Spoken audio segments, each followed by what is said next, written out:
awesome to be able to be here with my friends Natalie and Kat. I met Kat in my MFA program in the University of Nebraska, Omaha, and so we've been friends since we met in 2005, and we became fast friends. And then, as Natalie was saying, had the opportunity to work in writing conferences together at Writers at Work. And so we met at Writers at Work, which is a conference that anybody can go to. And it's in June, and it's in Alta, Utah. And so if you're interested in that, let us know, because we go every year that we can. And it's just an amazing experience. And I'm assuming that some of your poems came from Writers at Work, right? Yeah. So it's really awesome, and you get to work with amazing people. After I introduce Kat, Kat does her reading, and please fill out this evaluation form you'll find. This just helps the Utah Book Festival to know what we can do better in the future, and what you learned, so that we can keep getting money to do these wonderful things. Also, after Kat's reading, I will come up and we will ask, I have a couple of questions prepared for Kat and Natalie, and then we will invite the audience to ask any questions that you have, okay? We'll just do a brief kind of question and answer.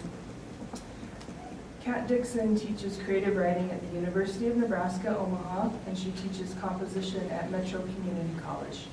She is board secretary for the Backwaters Press, and has volunteered with the press for 8 years. Her work has appeared in numerous literary magazines and anthologies. Too Heavy to Carry is her first full-length poetry collection. She lives in Omaha with her children, Pierce and Levin, and her husband, Sky.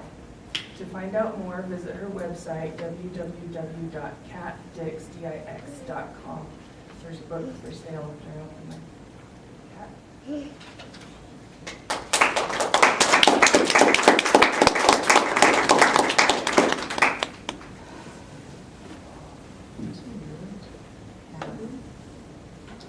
Well, I want to thank Shannon and Star and everyone who's involved in this, Brian for the broadside. I really appreciate being able to be here and be a part of it. Thank you, Natalie. It's wonderful to read with you. And thank you all for coming. I appreciate it. So I'm going to start with the book. I wrote this book during a divorce, and I had to start working. I used to be a stay-at-home mother, and so I started working at a church. So I teach part-time at the University of Nebraska, and I teach part-time at the community college, and I work full-time at a church. And it's a downtown church, and people ask me, what do you do? Well, I make the newsletter, I update the website, but a lot of my job has to do with managing the door. And so the first poem I'm going to read is called, "The Bearded Homeless Man Comes to the Unitarian Church Door." And he still comes. I bring him a jar of peanut butter and a loaf of bread. "You got anything else?" He won't take this offering. Rummaging through the kitchen, I find a box of breakfast bars, never opened. I bring them to the door. He frowns. He doesn't like these either. I take him the leftover Easter candy. Bags of it have been sitting on the counter for weeks. "Oh, candy, yes." Like a man panning for hours, finally securing one nugget, he is overjoyed with the blue flowered bucket and bags of M&Ms and Reese's Pieces. He marches off with this treasure, again the little boy he once was. Easter morning finally here, candy-filled eggs, the basket of goodies beside his bedroom door. 3 weeks later, he's back. Cheryl answers the door. He tells her he has lost 25 family members in the last year. This time, an elaborate story. She gives him a gift card to Burger King. He leaves.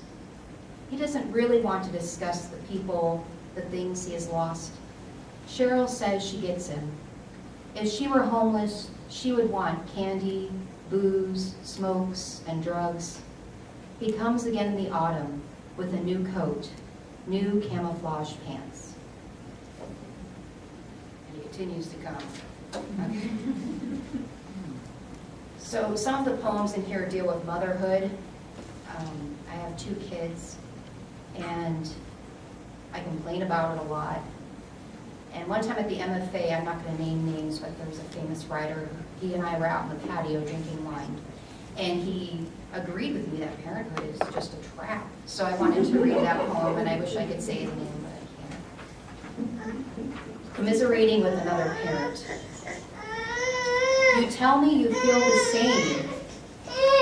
Procreation was a mistake. All of this while sharing bottles of hotel wine on a patio. I would buy the whole bar just to sit under these country stars and have an ally. No one has ever agreed with me before. And as you pour, we talk of childless times before all grand. We pretend it's that time again. The mosquitoes buzz into the sweet bottles. We watch as they fly inside the glass. Then you cork them, trapped.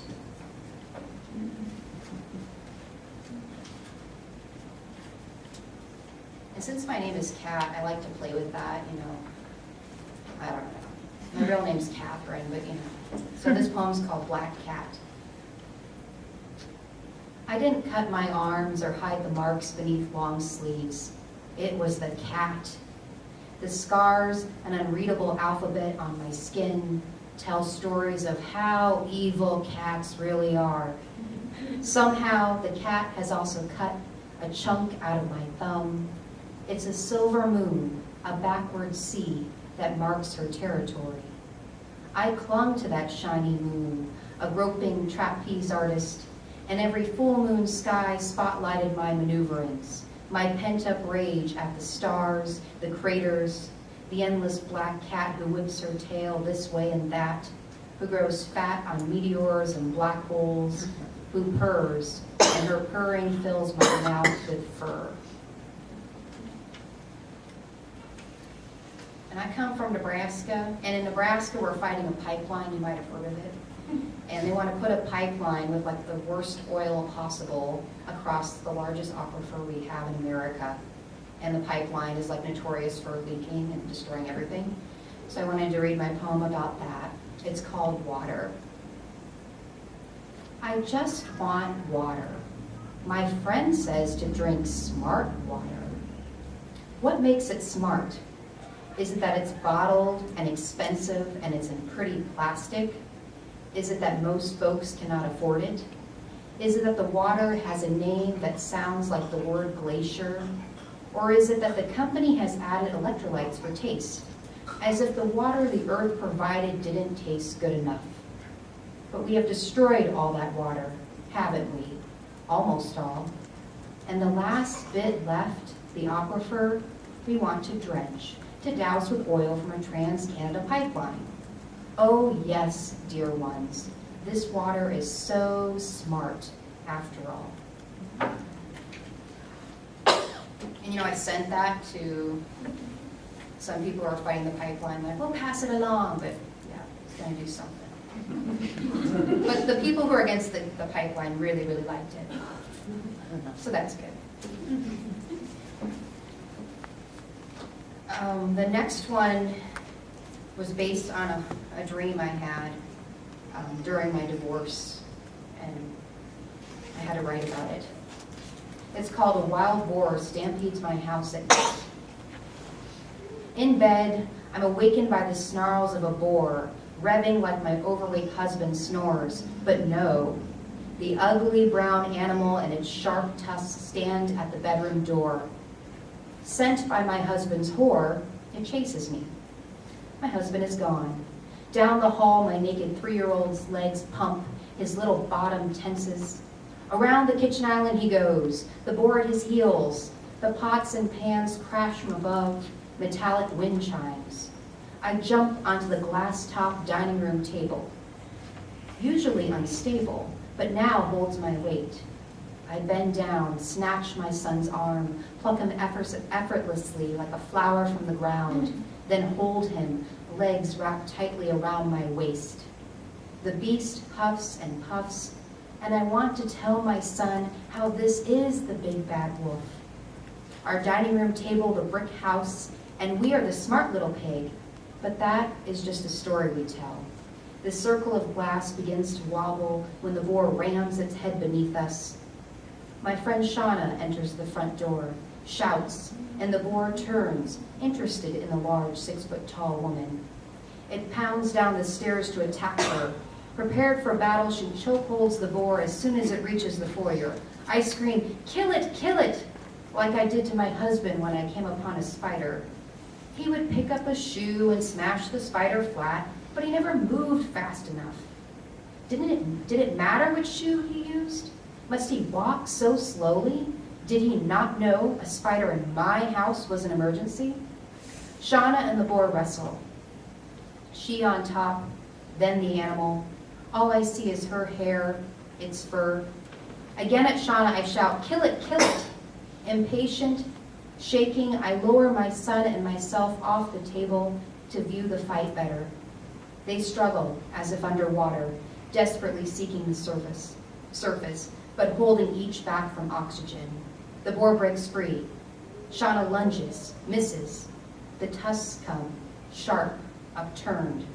I guard my son, but the boar, sent here for a duty, charges past me on the right to my child, lowers its head, then pierces the toddler's testicles with the left horn. Like a pale flag, the boar carries my son high in the air above its head. I kick and screech at the animal, but it doesn't attack me. From behind, Shauna shoots the boar with a .22 and it falls dead, one bullet to the head. Then she kneels, gently slides the dirty tusks from my son's delicate pink skin, like she takes an earring off at the end of a date night with her spouse. "If you had that, why didn't you use it before, you idiot?" I roar. And I recall the evenings after we put our son to bed, how I'd rant at my husband over our sexless existence, how he could use Viagra with his mistress, but not with me. I pick the child up, hold him in my arms, apologize for the boar, and I leave Shauna to clean up the mess. That's about my friend Shauna, not to be confused with Shannon. You could fight the boar for me, baby.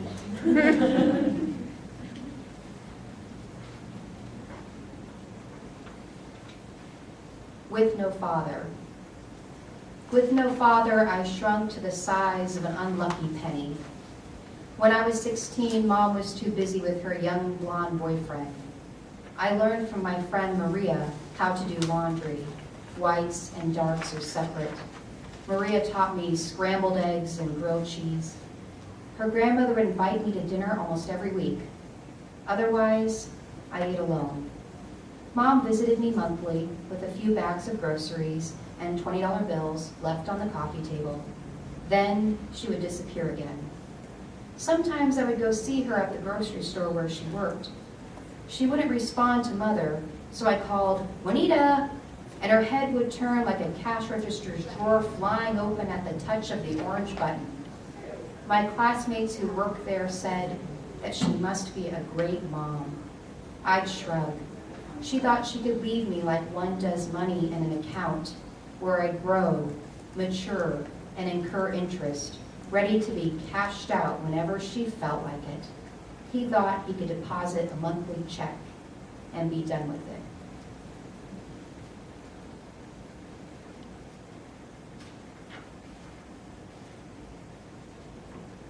And of course, my little pink things are failing me now.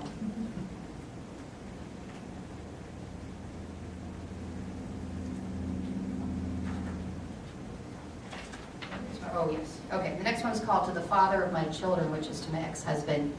And I was really depressed during the divorce. And I have a quote here from Nietzsche, and the quote is, "In a certain state, it is indecent to go on living. To the father of my children. I do not grow. I could plant myself here or there, wherever.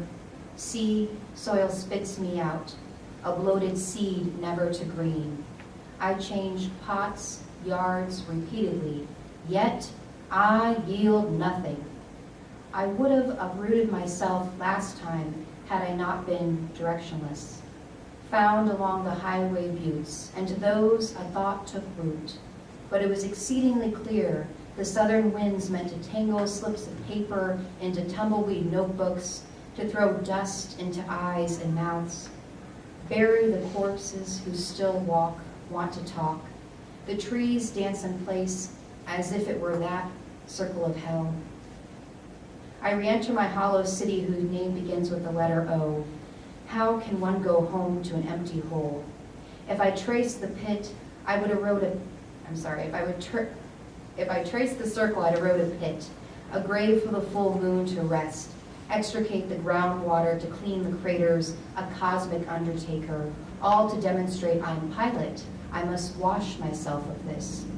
Excused, unsuitable for any terrain, unsettled by gusts, the constant displacement, waiting, a giant beak cracks me in half, and then, Mark, you'll have the last laugh.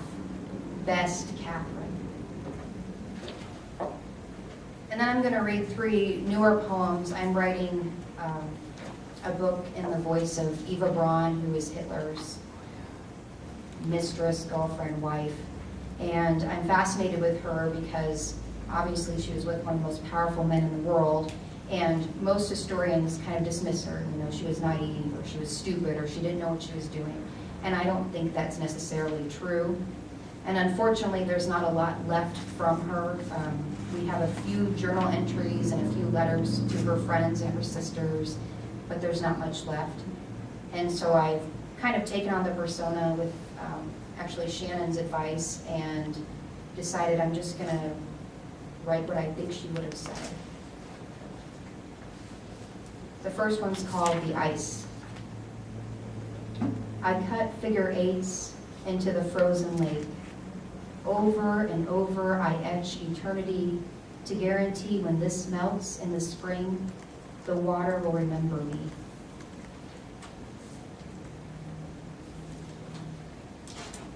The end. These men will lie in dirty ossuaries, swab my ear, carry the wax to mark the exterior with swastikas, inked yellow, orange, striped like a tomcat. Their tombs hidden at dusk. The wasps attracted, now caught like a baby's tongue to honey. Lure them, swat them, usher in my clock, tick-tock, tick-tock. Sleep is the slope of a swan's long neck. At his touch, my skin shrieks like a trumpet, like a battered elephant, like swaying Poland as Germany swallowed her. Spare me. Stick me, doctor, like a bee again. And my last poem is called Teetotal, and it's common knowledge for people who are obsessed with Hitler in World War II like me, that Hitler did not drink alcohol very often, and he thought that people who did drink alcohol were lesser than. So that's what this poem is about, Teetotal. Tonight I hover under upraised palms as if waiting for benediction. These parties take forever. I'm a mental ashtray awaiting flicks and ash. The grave darkens my blue dress. Sachet right, sachet left, to the corner. You allow me sips of champagne. Voices hum, heels click and cluck. Earlier, when you gripped the podium with both hands, monotone, you appeared hunchback. If you would just relax with a glass of scotch or wine, you would find things not so serious. Muffling coughs, you excuse yourself. This is when the real party begins. Thank you.